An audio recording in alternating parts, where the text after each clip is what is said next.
Om Brahma me tumam Madhu me tumam Brahma meva Madhu me tumam Brahma me dhaya Madhu me dhaya Brahma meva Madhu me dhaya Om Shanti Shanti Shanti. May Brahman, the all-pervading existence, absolute, be realized by me. May the highest absolute bliss be realized by me. May the Brahman, the highest bliss, highest absolute existence, which also is the bliss absolute, be realized by me. May I realize Brahman through purification of my understanding. May I realize the bliss absolute through purification of my understanding. May I realize the existence absolute, which is also the bliss absolute, through purification of my understanding. Peace, peace, peace. Thank you, dear Bhaswatanandaji, for giving such an introduction, putting lot of burden on me. It is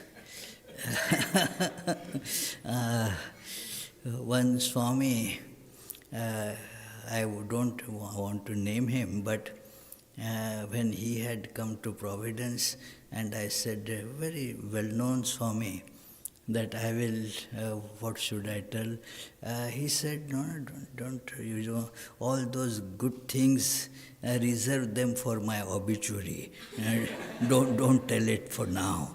So it is. So it is. He said so many things, but actually I come here for my joy. What a loving reception I was given as I was just about to enter the precincts. And it is always the case that a lot of wonderful devotees and the Swamis, they really fill my heart with joy. And for that, I come here, and if I get to talk to you, again that is a matter of joy, because you are all spiritual seekers, and that is what brings you here. It is. Therefore, it is a heart-to-heart discussion. I didn't know that I will be standing here at podium and then talking. I thought it is going to be an informal satsanga in the basement, as it normally... Still informal. It gives kind of formal setting, you know. Oh, this is podium, and I have to be serious and so forth, which is, for my temperament, is a bit difficult. It is. So, the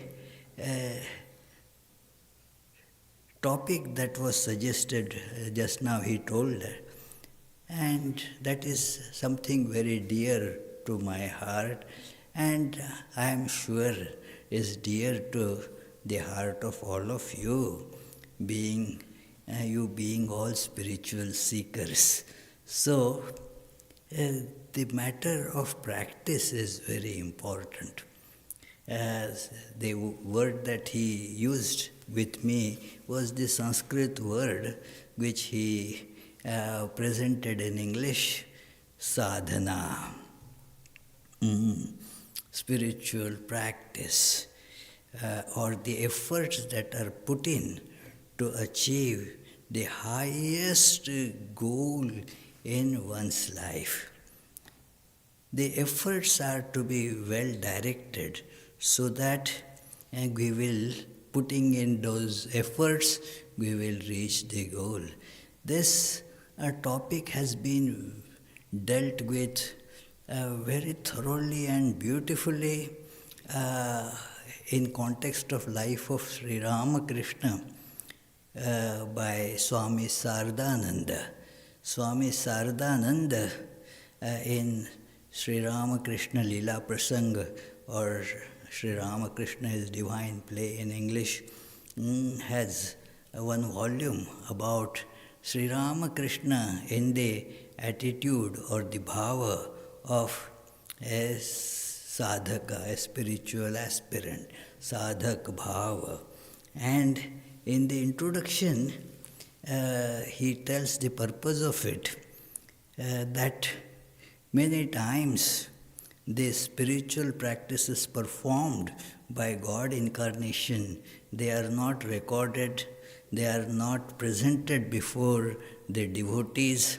Gradually, as time elapses, it happens more and more because people think that the absolute godhood of them should be presented, and not the spiritual practice that they performed, because with common thinking, it appears that if they had to perform spiritual practice, then they must be imperfect.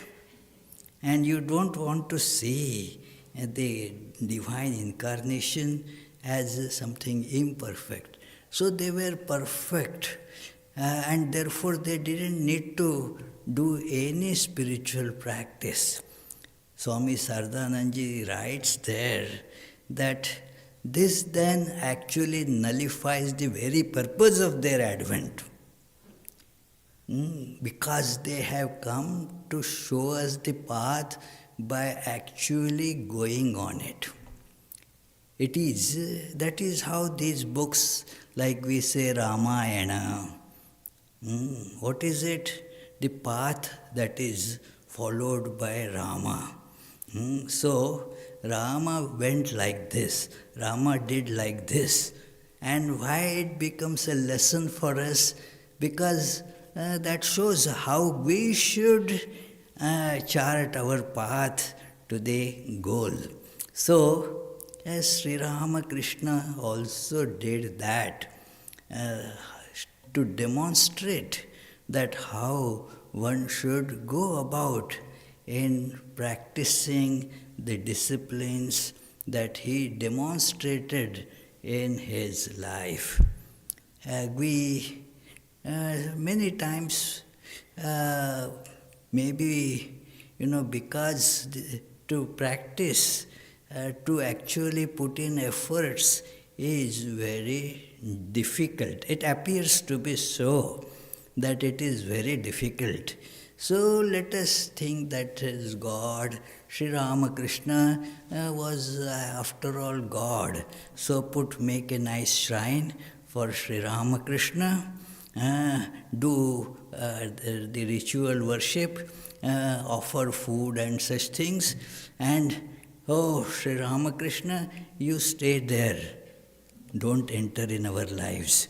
Let us have our day-to-day worldly enjoyments and bless us from there, so that things will continue like this. Unconsciously, that becomes the attitude of people. And therefore, the very purpose of the advent of God, as in Bhagavad Gita it has been shown, that so that people will get their lives illumined. It is a demonstration. It is like these days, when somebody who is doing some repair work, maintenance work, what they do, they go to YouTube and see if that same problem, how somebody has solved. It is how this battery is changed in this. So somebody would be showing how to do it. That demonstration on the YouTube gives the idea to this person how I can do it. So Sri Ramakrishna's life was that kind of a demonstration of how this spiritual practice has to be done. And he has given in first chapter there a discussion on what is the meaning of sadhana, the spiritual practice. Why? Because there are people in the name of doing spiritual practice do many weird things, those things which are not common and therefore somewhat different actions, and they call it spiritual. What connection does it have with spirituality? And they don't inquire. Normally people just breathe. Let me breathe in a peculiar manner, very special manner, taking from left nostril, right nostrils, this, that. Okay, but what connection does it have with the reaching of the goal of your life? That needs to be investigated. There has to be a connection between what you do and what goal you want to achieve. By practicing these disciplines, you reach the goal. Like as we were driving, our Rajgopal and Prasanna, they were driving from Pittsburgh to here. So you have to take a particular path and drive on that road. And then what happens? If they had put that address in GPS, and if you drive according to those directions, what happens? Hey, we ended up here, you see. Was it a surprise? Was it a miracle? It is just a logical conclusion. You were following the right directions, and so you ended up in the right place. So, the destination, we should have a clear idea. We have to put in GPS where we want to go. Otherwise, GPS would be helpless. It will not be able to help us out if we do not put there where we want to go. What's the destination? So we have to know the destination that we want to reach as the goal of life. The goal of life is a very important idea which one should pay a little attention to. Before we proceed to discuss the sadhana or spiritual practice, the goal of our life. We may glibly say, Sri Ramakrishna told God realization is the goal of life. What does it actually signify? What does it mean? Means getting which nothing remains to be achieved. That can be called the goal of life. Getting which nothing remains to be achieved in life. That is the goal. And how can we feel that? What do we really want? It is the happiness absolute, existence absolute, knowledge absolute. It is, in Sanskrit it is said, Ananda, Sat, Chit and Ananda. That is what we are looking for. It is the life must be fully blissful. Nothing more needs to be gotten now, and nothing more is wanted. All the desires are gone because they have met the fulfillment. Everything has been achieved, and so there is no more desire left. That is, you can say, an important criterion to determine the goal. That it is described in Upanishads, Bhagavad Gita, you see, the Bhagavad Gita says, Yam labdva chaparam labham manyate nadhikam tatah, getting which nothing seems to be more to be achieved than that. Kathopanishad says, Yada sarve pramuchyante kama yesya hridishritaha atha martyu mrito bhavati atra brahma samashnute. That thus, when all, without exception, the words are to be taken into consideration properly. Not that a few desires here, few desires there. I will give up some desires. Not yada sarve, all desires, pramuchyante, are completely, totally. That is why the prefix pra is there. That complete elimination of all desires. When that happens, yada, at that moment, this mortal being is now Brahman. It is that very person which was an ordinary being now gets called as Brahman. Brahman is not abstract, something in the sky somewhere. It is this person when all the desires are removed, and therefore that person attains the supreme bliss.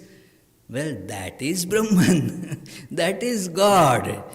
It is, therefore we are all divine. It is potentially, as Swami Vivekananda puts it, that each soul is potentially divine. Means we are divine as the potential is manifested, uncovered. It is, that is what is called then sadhana, to manifest this hidden divinity in our life. That is the meaning of putting in the efforts, that yes, my goal is this. In short, it is called God realization, as Sri Ramakrishna says. And what it means is, I am existence itself. I am knowledge itself. I am bliss itself. This is to be experienced. This is to be understood. And there are steps like understand it first. One can understand very easily, I mean. There is not that it requires a lot of efforts to understand it. A simple, say, high school logic will be enough to make us understand that I am actually divine. Doesn't require much effort to understand it. Just here itself you can see, just go beyond your form, abstract your form. Because form is not the substance. It is like the animal crackers, So the form doesn't mean much, only the little babies they are, enamored by the forms. But when you grow up, you know that they are meaningless. Whether you eat a lion or a jackal, it is all same thing. So just go beyond our own forms.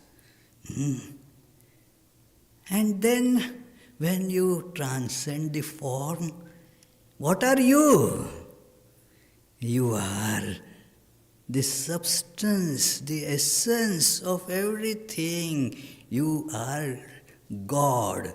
So this is the simple idea that we can all see very easily. People many times say the Vedanta is difficult. Nothing is simpler than that, friends. It is. Nothing is simpler than seeing this truth. Just abstract your form, your shapes, and look at your content. Each of us then is the same, one without second content. This Bhaswatananda ji and Yogatmananda ji appear different. Why? Because of the shapes. You identify with the shape. Like in animal crackers, yes, the lion will appear different than a fish. But because of what? The shape only. The substance is the same. So, in all of us, differentiation is happening only because this stupid identification with shape. It is very stupid, isn't it? That, oh, I am having this weight, this height, this shape. It is not true at all. Some years ago, the shape was different.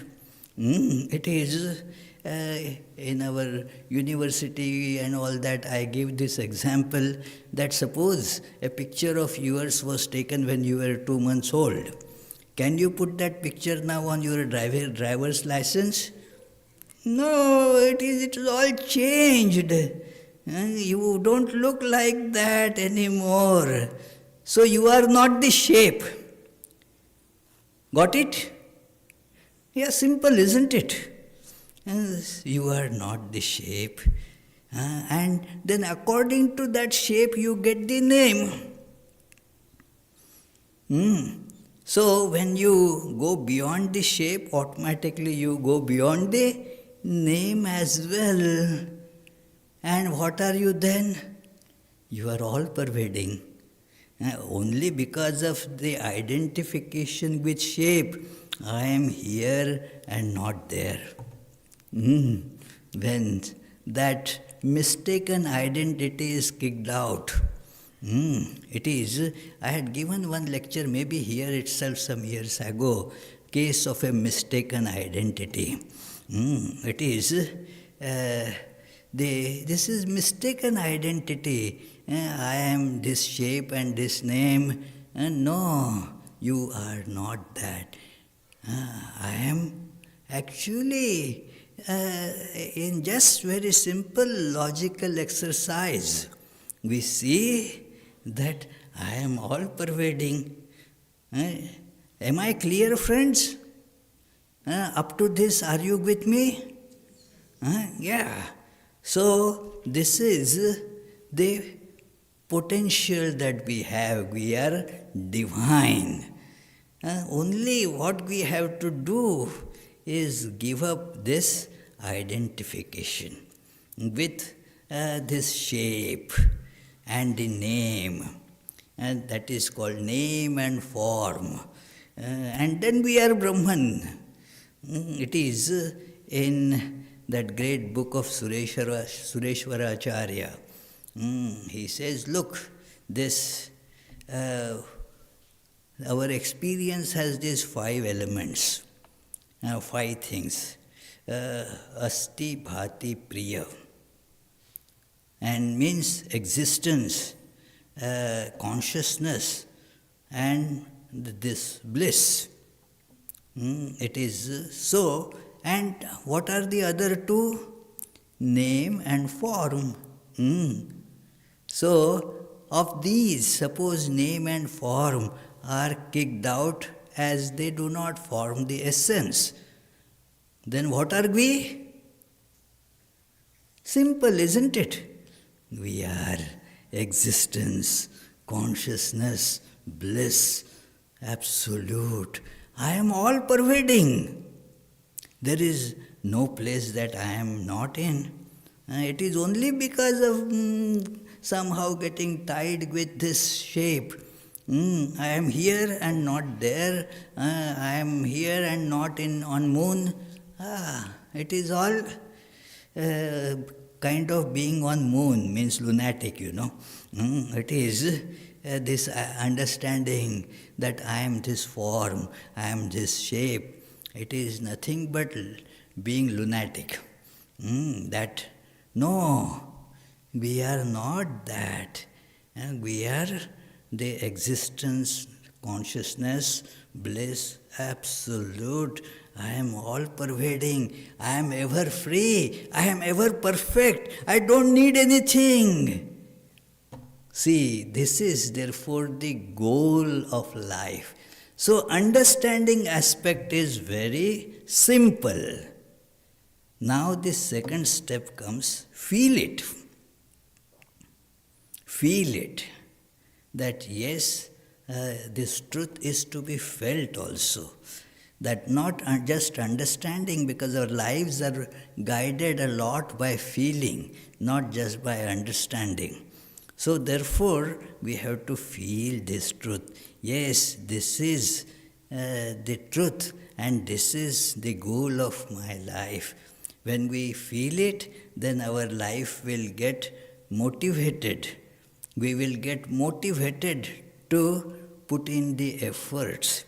When we get a feel for something, then that makes us motivated to do that. So the understanding has to be converted, taken one step ahead into feeling. And then comes the experience when we put in the practice. That is called sadhana. Sadhana goes with these two other things like sadhya, means the goal, that which is to be achieved, attained, that is called sadhya. And the one who wants to achieve is called sadhaka, the aspirant who wants.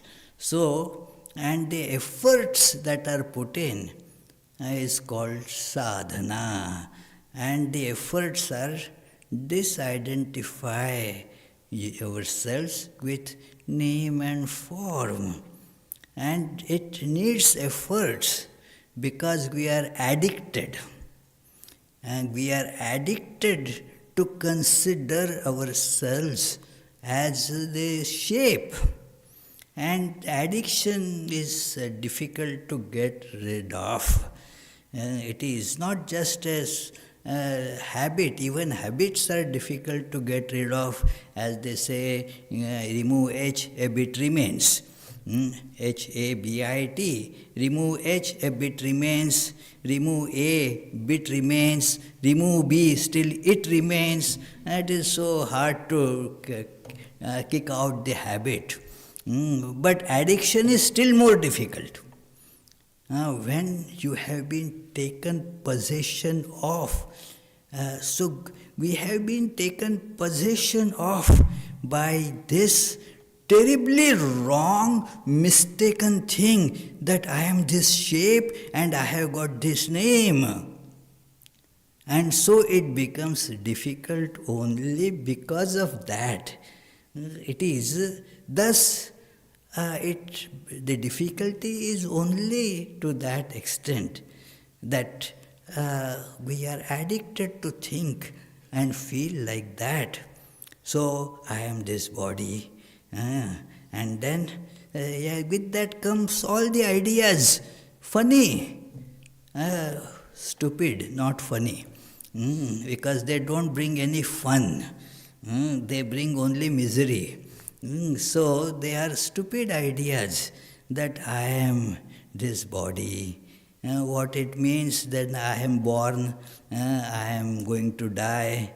All these are the characteristics of body. That I was born on such and such date, such and such year, so I am of this age. It is, I told that joke sometimes, you can think of it again, that at the doctor's office I had called and then they asked, please tell your date of birth. And I told the day, it is some January so and so. And then the person attendant asked her, what is the year? And I feigned that I don't understand the question. What do you mean, every year? It is every year the same. Oh, no. I mean, which year you were actually born? So it is, then it makes really no sense. But we say, I was born on this day, this year, and so forth, and I have this age. So you also, then I may, I surely will be dying. There is no, when you think of yourself as shape, form, what one calls life is a sure march towards death. So, this is what our life is, marching towards death.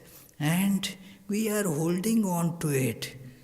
What further consequences? If I am body, I have a gender also, not just age.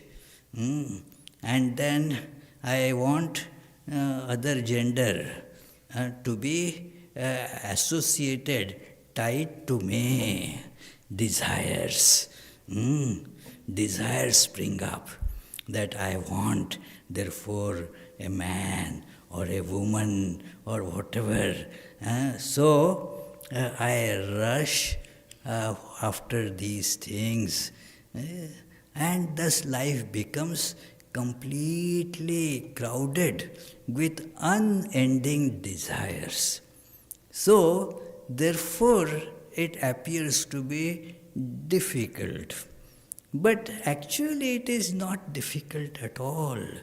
So, in fact, I was talking to one person there in Pittsburgh, that spiritual life is the easiest thing that we can do. And I am using this word with responsibility. It is the easiest thing that we can do. All other things that we take up in life, they are far more difficult. It is, for example, we clear the high school exam. How many years of schooling it requires?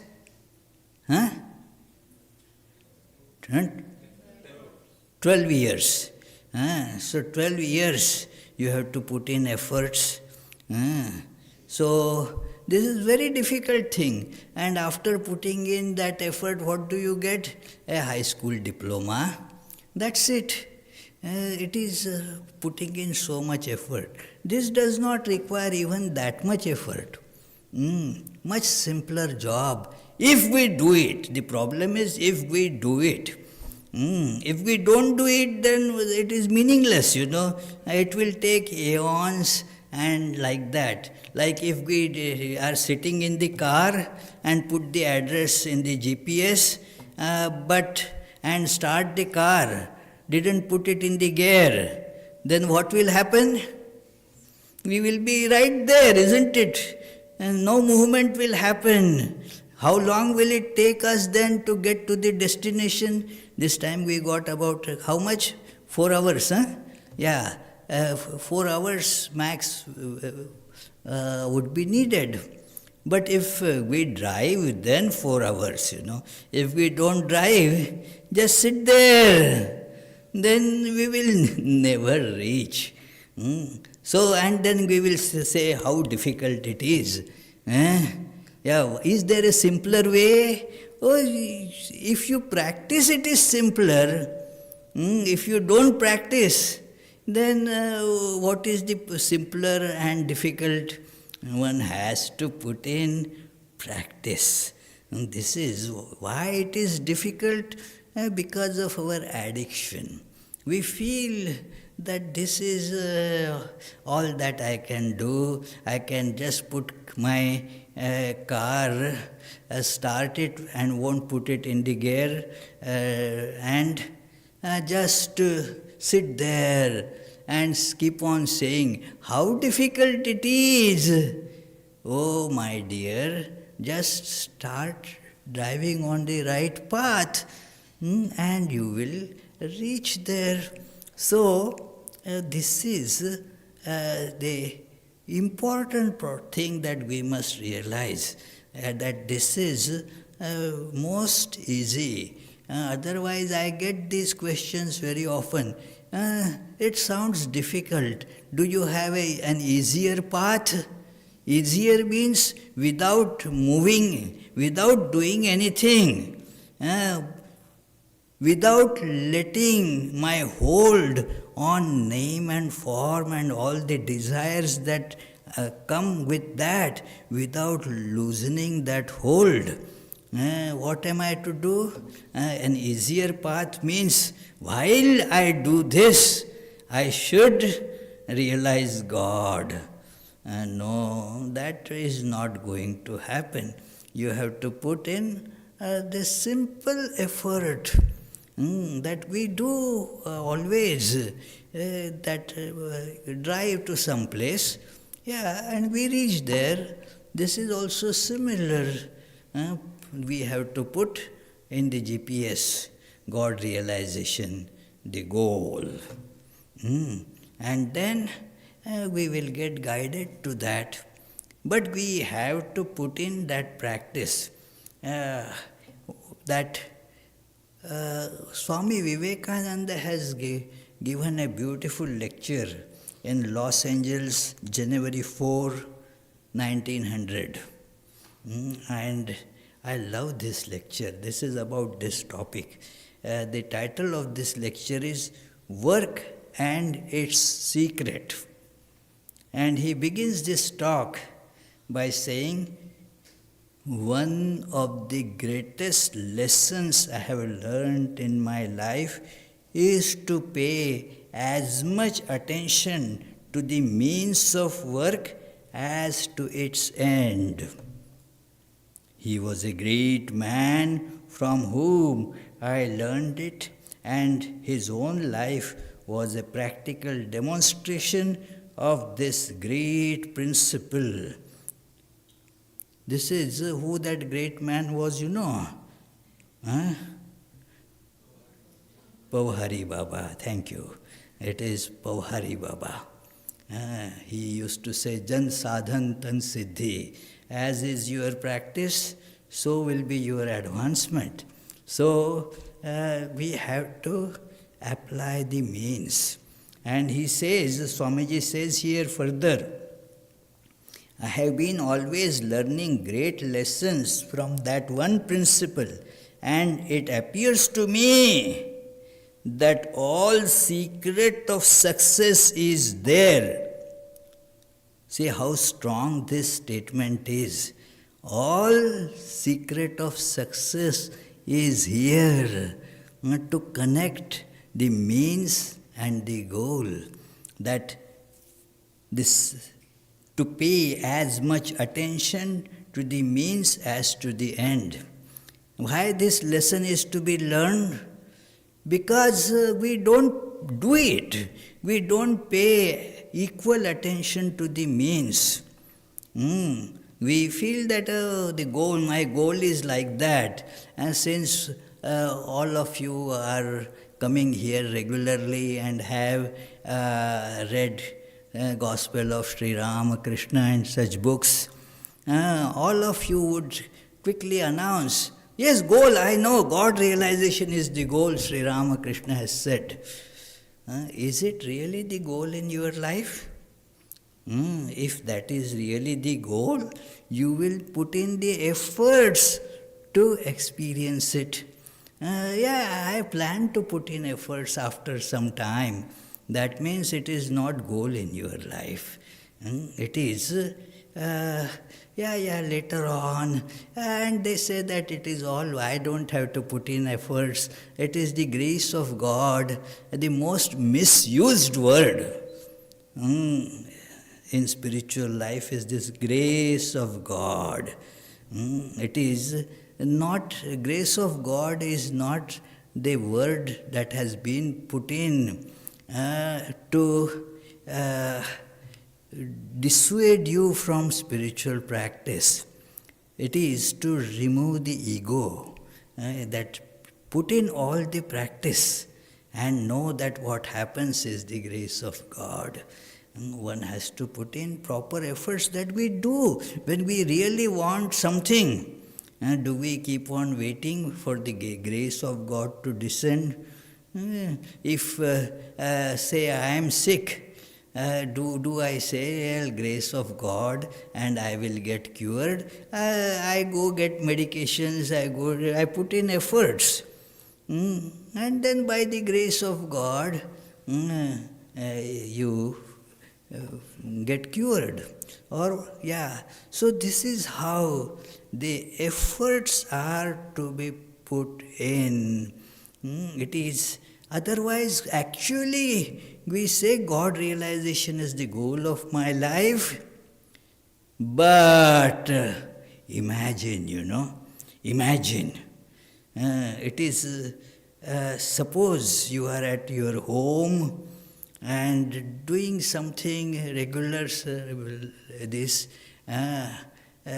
involved in all the entertaining things in life, and you hear the doorbell. You hear the doorbell. You open the door.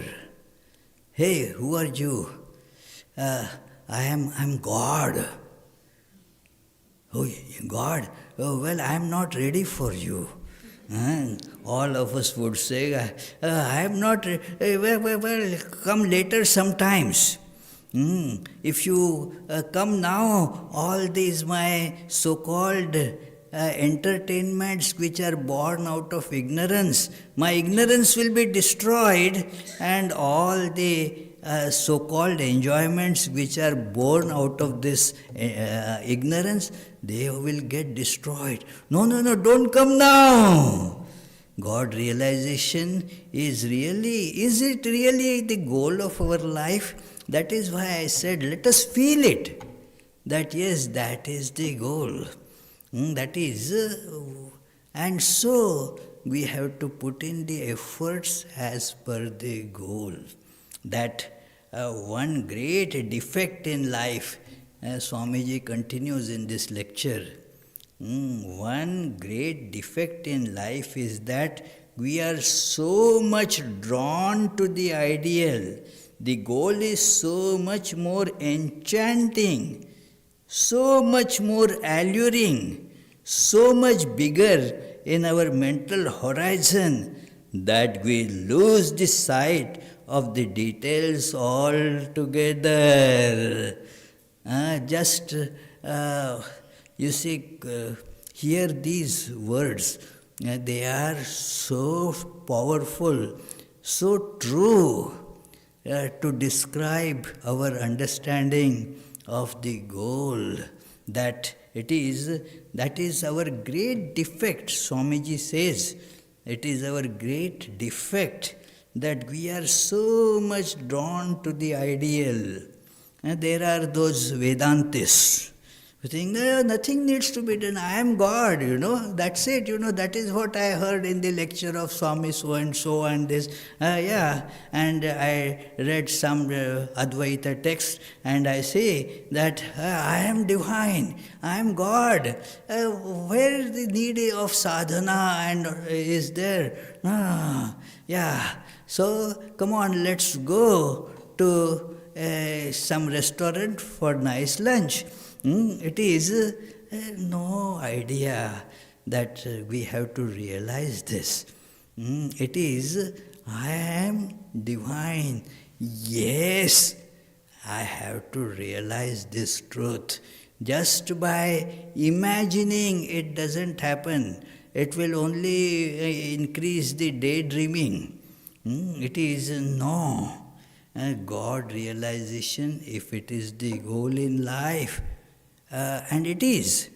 But you have to understand that just getting that so much more enchanting, so much more alluring. See these words, how powerful these words are. Enchanting means makes us lose sight of other things.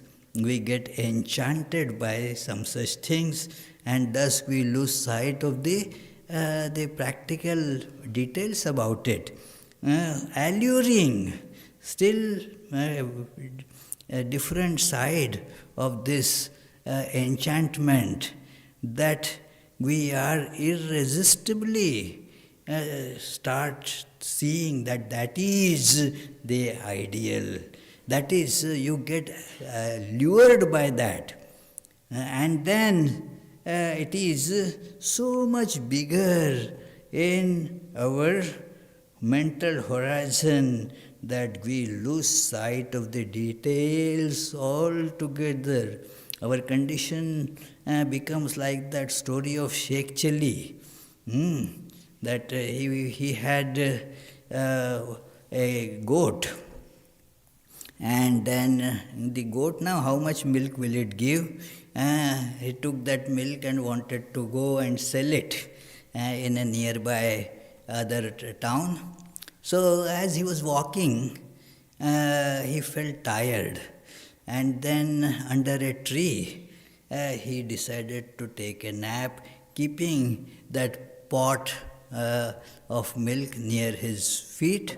He lied down, and then the daydreaming ensued, started.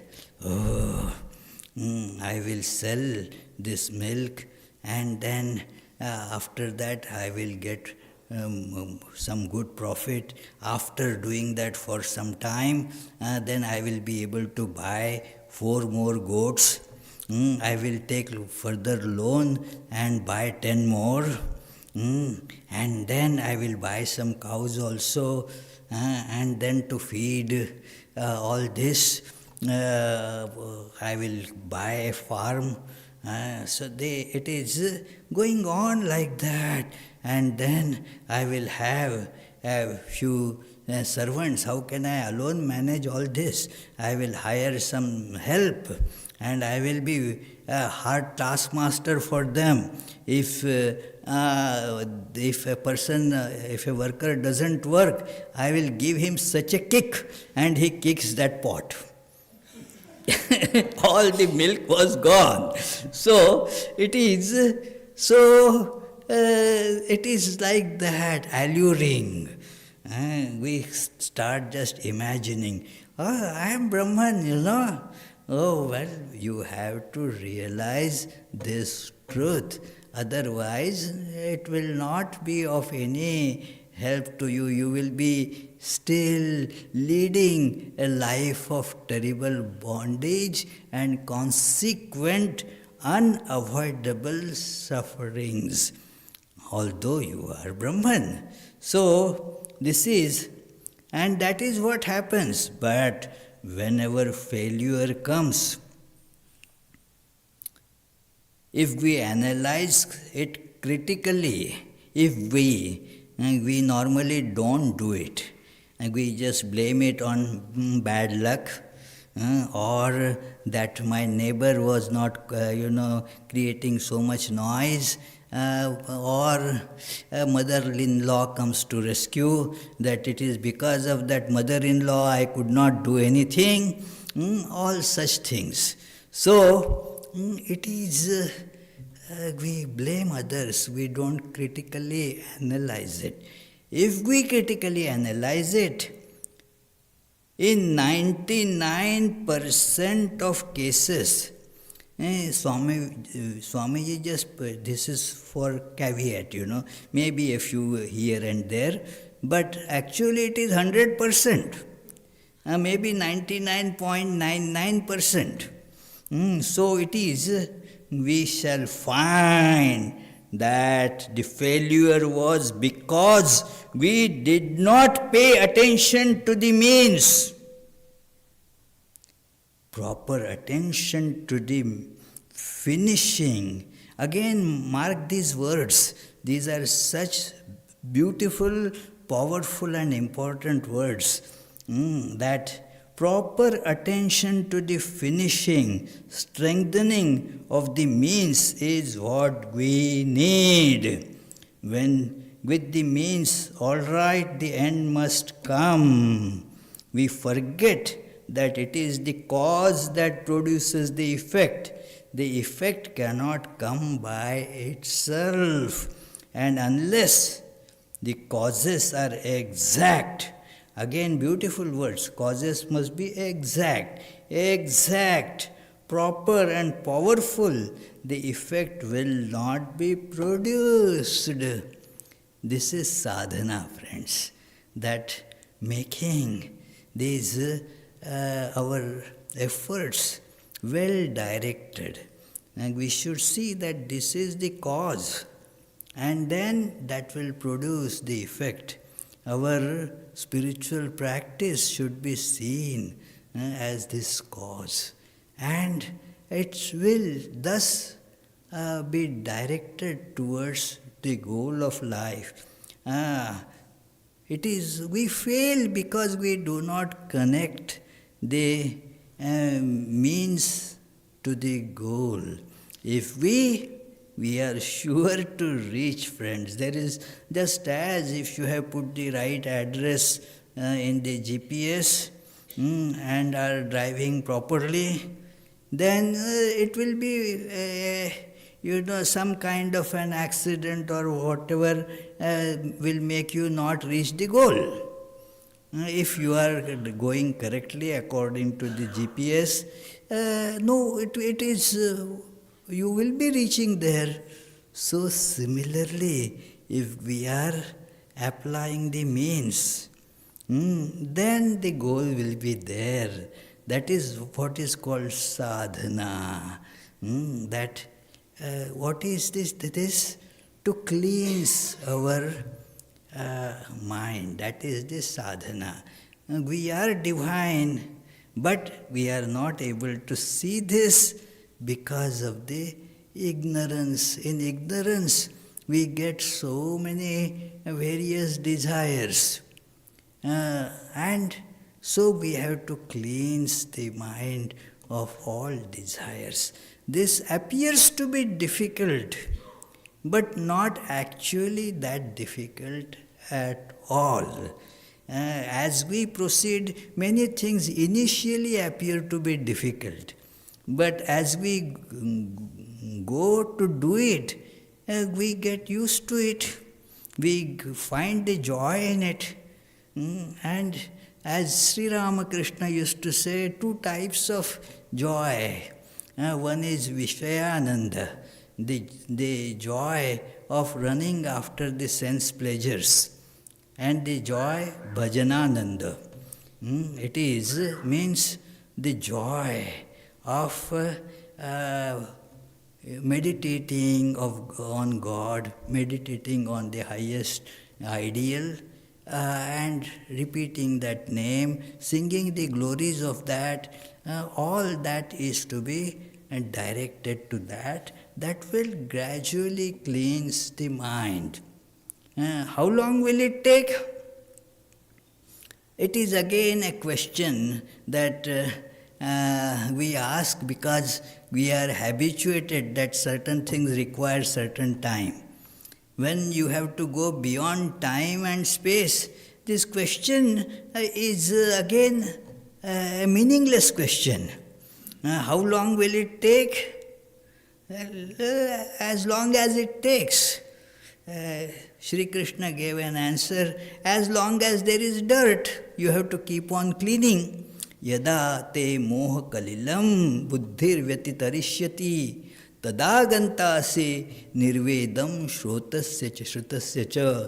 That when your mind is cleaned, till then it has to be done. It is not like the universities have, say, 3-year or 4-year undergrad course. So how many years of spiritual course? After how many years I will get samadhi? Don't even think of such questions. It is, you will never get it otherwise if you keep on thinking in terms of time. How long will it take? Maybe just to, for idle curiosity, you can say maybe a million births, a million lifetimes it may take.